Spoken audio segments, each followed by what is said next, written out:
Devant le Comité des droits de l'homme, le Togo reconnaît que les modifications apportées à la loi sur les manifestations pacifiques publiques sont contraires aux dispositions du Pacte international sur les droits civils et politiques. Selon son ministre en charge des droits de l'homme, Christian Trimua, des réflexions sont en cours pour une nouvelle modification.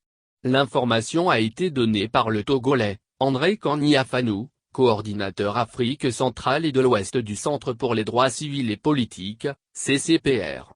Bonne nouvelle, devant le Comité des droits de l'homme de l'ONU, le Togo reconnaît que les modifications de la loi sur les manifestations publiques sont contraires aux dispositions du Pacte international pour les droits civils et politiques.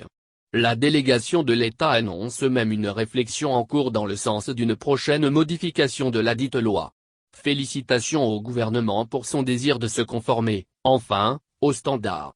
Félicitations aux ONG pour le plaidoyer en vue mettre cette question à l'agenda des travaux du comité, écrit-il mardi sur sa page Facebook.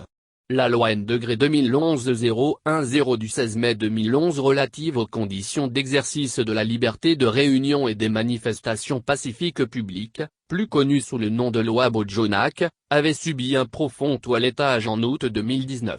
Une modification que les organisations de la société ont dénoncée. Mais en vain.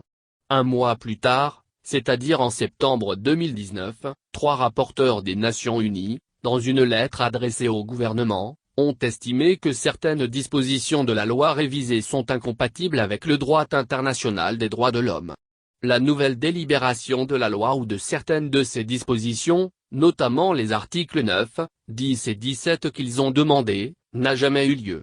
De profondes modifications apportées à la loi Bojonak. Les nouvelles dispositions intégrées dans cette loi concernaient essentiellement l'itinéraire et l'heure des manifestations, l'interdiction de manifestations sur certaines artères, et le nombre de manifestations.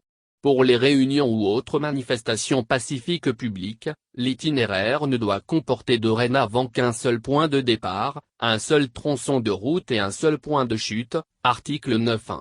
Pour des raisons stratégiques, économiques et sécuritaires, les manifestations soient interdites sur certains axes et zones, notamment toutes les routes nationales, les axes ou zones où se déroulent de fortes activités économiques dans les centres urbains, les axes et zones proches des institutions de la République, les axes et zones proches des chancelleries et résidences des ambassadeurs et représentants d'organisations internationales, les axes et zones proches des camps militaires et des camps de services de sécurité.